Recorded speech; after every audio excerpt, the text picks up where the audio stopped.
Cette fois-ci, au lieu d'aller plus loin, je vais mettre la balise Tibolo pour avoir une meilleure mise en forme ou bien de visibilité pour que la partie colonne non prénom spécialité photo civilisée puisse être dans la même colonne et que les autres puissent aussi être dans la même colonne. Donc, comme on l'a fait avec l'autre, c'est aussi simple que ça. On met tout simplement Tibolo, d'accord, Tibolo border 1. D'accord, ça c'est juste pour me permettre de voir les lignes de mon tableau avant de les faire disparaître. Je ferme la balise Table juste après forme, juste avant forme. Ici, civilité, tiers, d'accord, la ligne, d'accord, tout ça c'est sur la même ligne. Donc BR va disparaître. Ici, on va fermer tiers. Ça aussi, la même chose ici. Donc le code vous serez envoyé comme d'habitude à travers vos emails. Bon, pas comme d'habitude, mais aujourd'hui je vais vous envoyer le code. Ok, tiers ici, juste après, non, on va faire enlever ça aussi. Je mets tiers. Ici, on ferme tiers. Tiers. Et là, on ferme tiers. Bien, on continue toujours. On ouvre tiers ici. Et juste en bas, on la ferme. On ouvre tiers. Ça, c'est pour créer les lignes. Et avant le tableau, je vais fermer tiers ici. Donc ça c'est bon pour les lignes, toutes les lignes de mon tableau sont créées. Maintenant il me faut mettre les colonnes. Ici j'ai créé comme des lignes 1, 2, 3, 4 et 5. D'accord, un pour civilité, une ligne pour ça, 2, 3, 4 et 5. Maintenant il me faut créer deux colonnes. La colonne où je vais mettre tout ça et la colonne où je vais mettre tout ça. Donc civilité ça va être dans un TD. Dans un TD. Oui, civilité. TD et des inputs TD jusqu'à ici, jusqu'à après ici aussi va être dans un TD. Ça c'est bon.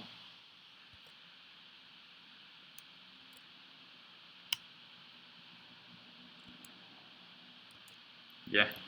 Donc regardons le résultat, vous allez voir que cette partie va être correcte tout de suite. Vous voyez maintenant mon tableau. On a civilité, on a ça. Vous voyez, là c'est correct. Donc il me suffit de faire la même chose avec ça. TD, ici, TD, TD, et la fermeture TD. Donc, nom, prénom, nom et champ de nom aussi vont venir s'ajouter à ça. Regardez, vous voyez, eux aussi ils sont descendus. Vous voyez maintenant que c'est mieux comme ça. Donc, prénom, TD, TD, balise qui est là, TD, spécialité, TD, la fermeture, l'ouverture de TD encore, et ici pour terminer, on ferme TD. Pour photo, la même chose, TD, la fermeture, TD, ici. Alors, tous les autres vont venir s'ajouter maintenant à mon tableau. Vous voyez, mon formulaire est mieux présentable comme ça. Donc, pour la balise table, je mets tout simplement border à 0. Je mets border à 0. Donc, on aura ça comme résultat. Vous voyez, c'est mieux correct. C'est comme si on est sur Internet et qu'on est dans un formulaire de connexion. Bien. Euh, Comme je dis, dans notre tableau, il y a un mot de passe aussi qui est demandé. Il y a un identifiant qui est demandé alors que je n'ai pas mis ça. Donc, il me faut forcément mettre ça. Un mot de passe et un identifiant. Donc, je vais mettre TR. On va créer une ligne pour l'identifiant, TR, d'accord. Et à l'intérieur du TD, je vais mettre TD, identifiant,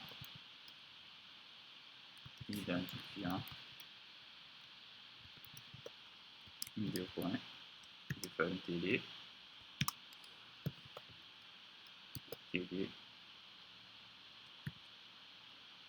input, text,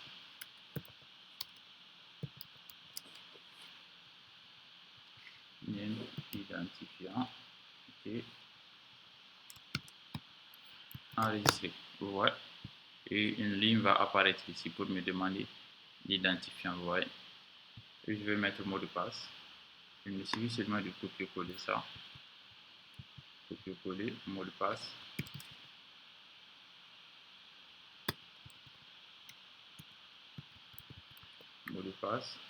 donc c'est le texte qui va changer en password.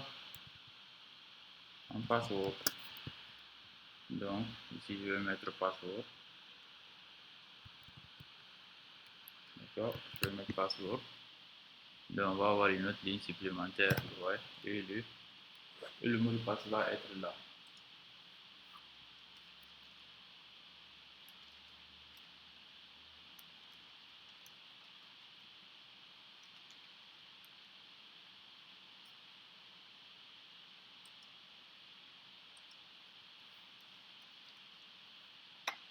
Donc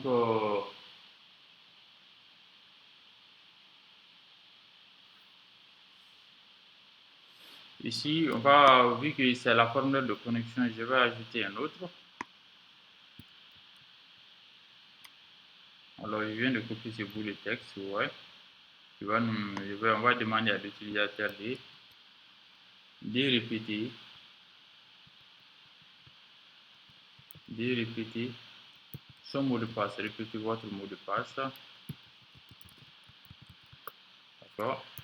Donc ici, si la personne met un mot de passe ici, il faut qu'elle répète le mot de passe pour savoir ce qu'elle a mis ici, si c'est correct ici. Mais pour notre cas, il n'y aura pas de vérification parce qu'il n'y a pas de code PHP. Donc toujours on continue avec notre formulaire. Qu'est-ce qu'on va demander encore à l'utilisateur? On va lui demander par exemple son adresse. Vous voyez, je viens de copier le même code, son adresse.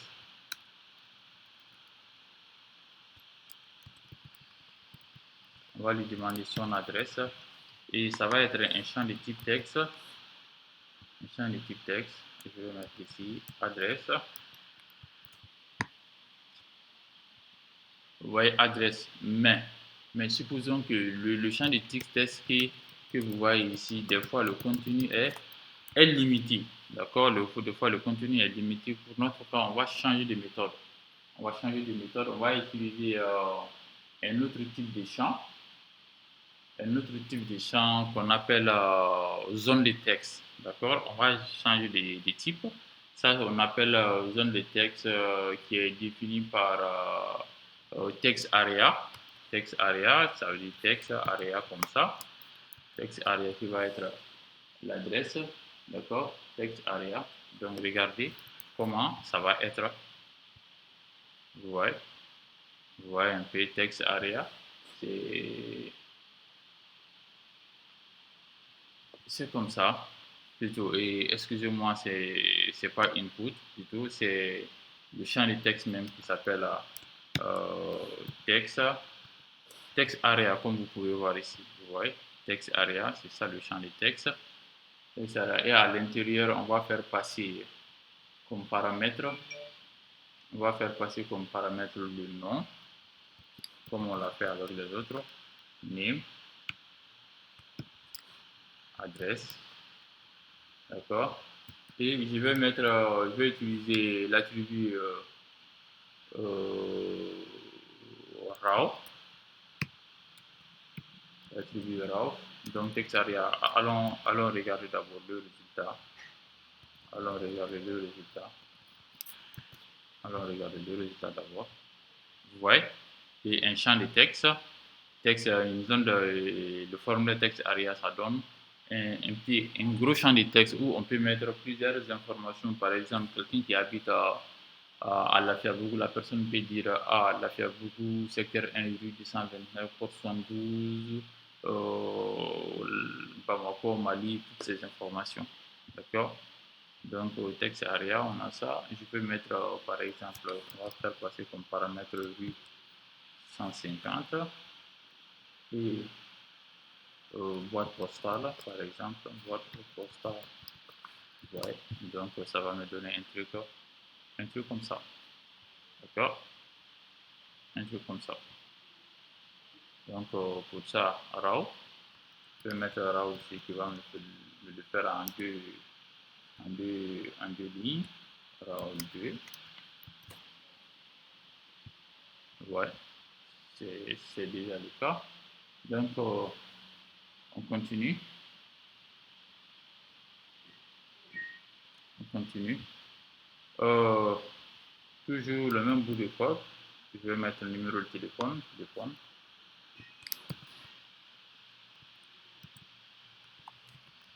Téléphone. Pour le téléphone, on va jouer sur deux paramètres. Pour le téléphone, on va jouer sur deux paramètres, c'est-à-dire que je vais mettre un premier champ pour l'indicatif. D'accord? Je vais le faire passer en texte d'abord. Je vais mettre le premier champ en indicatif. Téléphone. D'accord? On va mettre tel. Ok. Ouais. On va mettre un premier champ pour l'indicatif et un second champ pour le numéro de téléphone. D'accord? Donc, vu que le site peut-être peut être international, donc ça permet aux différentes nationalités de mettre leur téléphone. Donc, pour ça, il me faut mettre deux inputs. Après le premier input, il me faut mettre un second input. D'accord? Donc, c'est ce qui va être quoi? Ça va me donner un résultat comme ça. Vous voyez? Un input et ça. Maintenant, pour le premier champ, c'est uniquement l'indicatif qu'on va mettre là-bas. Donc, pour l'indicatif, pour le Mali, c'est 223. D'accord, c'est 223. Donc, c'est un truc de 3 caractères. 220, c'est un truc de 3 caractères. Donc, je peux, si je veux, mettre des contraintes là-bas. C'est-à-dire que si quelqu'un, par erreur, met un truc de 4 caractères, le navigateur va lui retourner une erreur pour lui dire que non, on ne peut pas dépasser 3 caractères. D'accord? Donc, pour ça, je peux dire à l'utilisateur que dans ce champ de texte, on ne peut saisir que 3,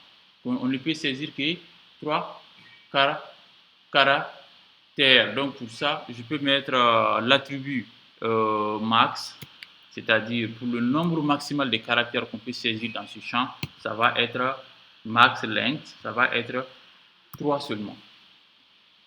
Vous voyez, ça veut dire qu'on ne peut pas, si on enregistre, regardez, si on enregistre, on ne peut pas dépasser, vous voyez, si je mets 1, 2, 3, et qu'en mettant 4, je ne peux plus mettre 4. On ne peut pas dépasser désormais 4 caractères. Donc pour l'indicatif, ça va être 223, vous voyez. Donc je ne peux plus mettre autre chose.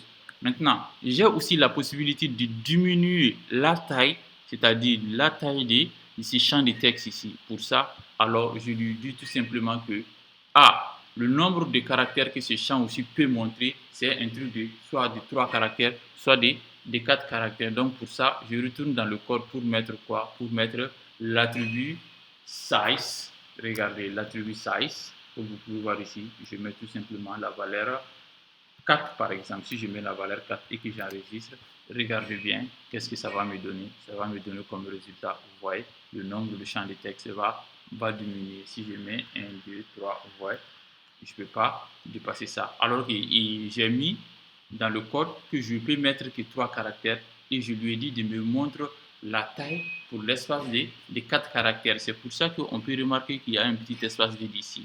Et si on changeait cette valeur aussi à 3, et que si on enregistre, on va regarder le résultat.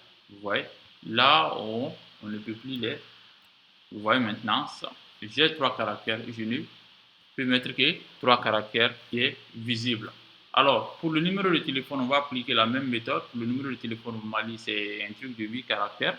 D'accord? Donc, je mets ici pour le deuxième input, je mets tout simplement max length, max, ok, je mets 8 et je mets size, je mets 8 aussi. Donc regardez pour mon cas, si on enregistre, vous voyez, je mets ici 223 et là je viens ici, ça va être 72, 95, 19, 39. Vous voyez, donc c'est un peu plus correct pour le numéro de téléphone. Donc avec l'attribut max length en 8 caractères et size à 8 caractères, j'ai la possibilité de jouer sur le nombre de caractères que je peux mettre dans mes champs de texte. D'accord? Bien. On continue toujours. On va demander maintenant à l'utilisateur de pouvoir choisir son pays, d'accord, de choisir la nationalité, de choisir le pays. Pour ça, je vais copier ça encore, de choisir le pays. Donc ici, je vais changer le texte, je vais mettre pays. Si on donne la possibilité à l'utilisateur de mettre l'indicatif, on doit lui donner aussi la possibilité de mettre le pays, d'accord? Bon, dans la logique, je devais mettre pays avant le numéro de téléphone, bon, mais c'est pas grave. Donc, ici, pour le pays, j'ai des choix. J'ai des choix. J'ai la possibilité de dire à l'utilisateur, pour chaque inscription, pour chaque utilisateur qui veut mettre son pays, de taper, de saisir lui-même son pays. On a cette possibilité. Alors que la plupart des formulaires qu'on voit sur Internet, on a une liste déroulante où l'utilisateur clique sur une flèche et verra la liste de tous les pays disponibles, puis la personne choisit lui-même son pays. Donc, je pense qu'on va adopter cette méthode. On va faire une liste déroulante pour pouvoir choisir le pays. Pour ça, ce n'est pas l'attribut input qui va nous permettre de faire ça. Donc, on va carrément l'enlever. On va carrément enlever l'attribut input, mais c'est l'attribut, pas l'attribut, je dirais, ce n'est pas la balise input qui nous permettra de faire ça, mais c'est la balise select. C'est la balise select qui permet de créer une liste déroulante. Donc, voici la balise select. Donc, regardez, vous voyez, elle commence par select et se ferme par select. Commence par select et ça se ferme par select. Maintenant, dans select, on a des options. Dans select, on a des options. Et qu'est-ce que je vais mettre ici? Select, on va faire, je vais mettre, on a des options. Pour chaque pays, on va mettre, c'est des options. Comme vous pouvez voir ici, c'est des options. Je vais mettre par exemple le Mali. Ici, option. Et je vais mettre le Mali, le Niger. Option encore. Pour le moment, on va s'arrêter là. Donc, pour ces deux pays-là, regardez. Si on actualise le résultat, vous voyez, j'ai eu une liste déroulante ici. J'ai Mali et j'ai Niger. J'ai la possibilité de choisir entre les deux. D'accord? Bon, lorsqu'on a actualisé la page, vous avez remarqué que c'est automatiquement pris le Mali. Pourquoi? Parce que c'est la valeur, c'est la première valeur de la liste des pays disponibles. Donc, pour ça, si je veux indiquer une information à l'utilisateur, je viens dans la balise select et je fais passer name comme attribut, je vais mettre pays. Vous voyez? Et je viens actualiser ici. D'accord? Donc, ça, c'est pour pouvoir récupérer la valeur pays. D'accord? Donc, c'est ça. Bon, on va mettre le Mali par défaut. Déjà qui est là. Donc, ici, qu'est-ce que je fais? Je vais ajouter d'autres pays. Mali, Sénégal. Sénégal. Ah, c'est en option, hein, désolé. C'est en option. Sénégal, c'est en option.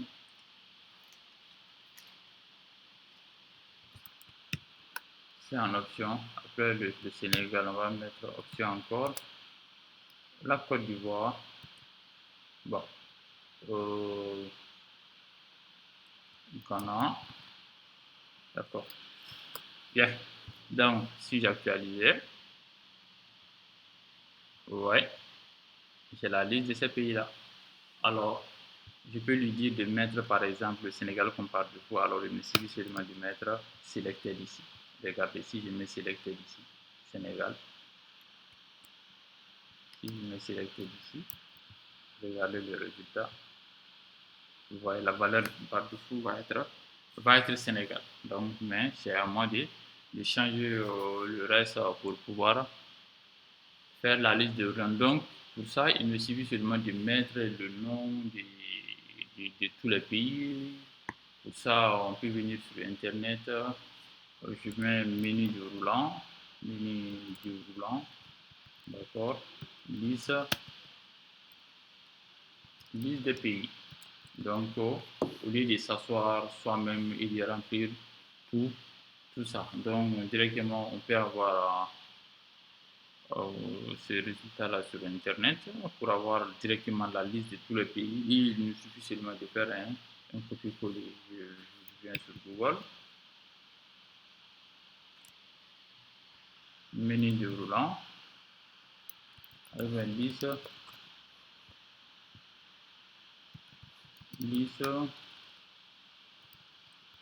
des pays du monde.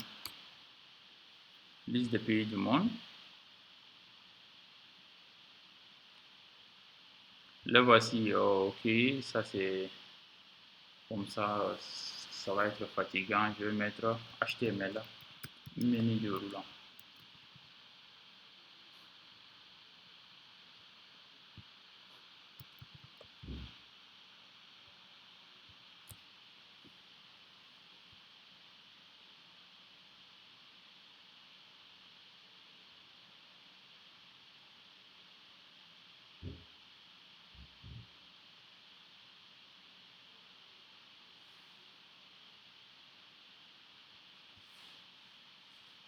Ok, voici un petit code. Comme vous pouvez voir ici, vous voyez que ça ici, on peut le récupérer en PHP aussi. Et derrière, c'est ce que les gens utilisent le plus souvent. Vous voyez ici, select name pays, on a tous ces paramètres. Alors, il me suffit seulement de copier ce bout de code là. D'accord? Ce bout de code, c'est énorme, hein? C'est un peu énorme. Ouais. Si je copie ça et que je venais de faire, le mettre dans mon code PHP ici. Vous voyez, option, tout ça c'est les options. Si je venais de le mettre dans mon code PHP, comme vous pouvez voir ici, il y en a énormément. Select pays, je vais enlever ça. Bon, ils ont mis la France comme select comme valeur par défaut. Pour moi, je vais enlever selected ici. Parce que pour moi, la France, ce n'est pas la France qui est la valeur par défaut, mais le Mali. Il est 10 heures. Le Mali qui est la valeur par défaut. Okay. Le Mali, donc si je viens, je cherche le Mali, valeur Mali, d'accord, ici je mets selected, voilà, selected, et c'est bon, c'est le Mali qui sera par défaut. Donc à la fin, qu'est-ce que je fais? C'est ça, ouais. Donc si on venait dans notre code, dans le formulaire ici, et comme si on actualisait, regardez bien, on a la liste de tous les pays disponibles directement comme on voit sur Internet. C'est aussi simple que ça. De quoi? De la France ici, parce que certainement c'est un Français qui a fait ça, c'est pour ça qu'on voit la France ici en première position. Donc jusqu'à quoi? Et vous pouvez remarquer aussi que c'est le Mali qui est sélectionné par défaut. D'accord? Des fois, l'Internet nous facilite certaines tâches ou de récupérer certains codes qui sont déjà prédéfinis au lieu de que l'utilisateur lui-même s'assoie pour taper tous les, tous les codes. Donc, ça, je vais enlever cette partie. D'accord? Pour ceux qui veulent aller récupérer ces bouts de code, je les récupérer sur le site web toulosola.com. Et voici. D'accord?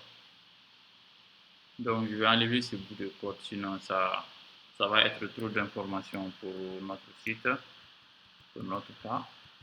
Bien. Donc pour nous, on va tout simplement s'arrêter à ces 3 pays-là. Selected, je vais le mettre en Mali. OK. Bien. Donc pour le résultat, voici. OK. Alors, qu'est-ce qu'on peut ajouter de plus à notre site? Je vais ajouter un peu quelques compétences de la personne, c'est-à-dire les applications que la personne a utilisées, ou bien euh, des plateformes que la personne a utilisées. D'accord? Donc, ça va être quoi? Dans le code, on va utiliser d'autres TR. TR. OK. Fermeture de TR. Et maintenant, TD. Cette fois-ci, je ne suis pas en train de faire un copier-coller. Je vais utiliser plateforme. Plateforme utilisée, c'est-à-dire si la personne travaille sur Windows, sur Mac OS ou sur Linux, déjà c'est votre cas. TD.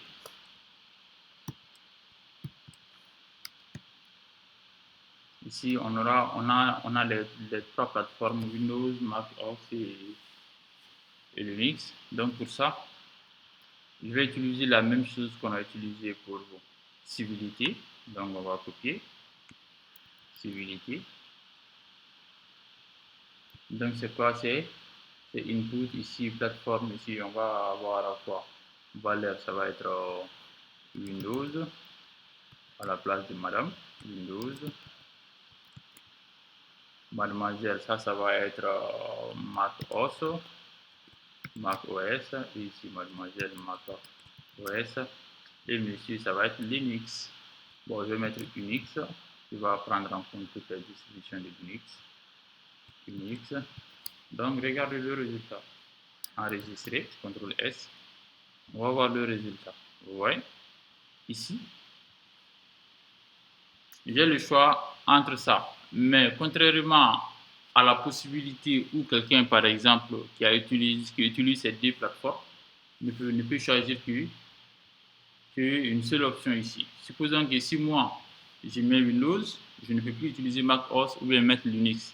Alors que j'utilise Windows et j'utilise Mac OS et des fois même j'utilise Linux. Si j'ai la possibilité, si l'utilisateur peut utiliser les 3, donc il faut lui donner la possibilité de pouvoir cocher les 3. Donc pour ça, ce n'est pas le type de bouton à radio qu'on devrait utiliser ici, mais un autre type qu'on appelle le checkbox. C'est du checkbox qu'on utilise, qui nous permet du checkbox. Cette fois-ci, ça, ce n'est pas des boutons à réseau, mais c'est des cases à cocher. C'est des cases à cocher. Donc, au lieu de civilité, on va mettre plateforme. Plateforme à la place de civilité. Plateforme. Plateforme, au lieu de bouton à radio, ça va être du checkbox. Du checkbox. Vous voyez?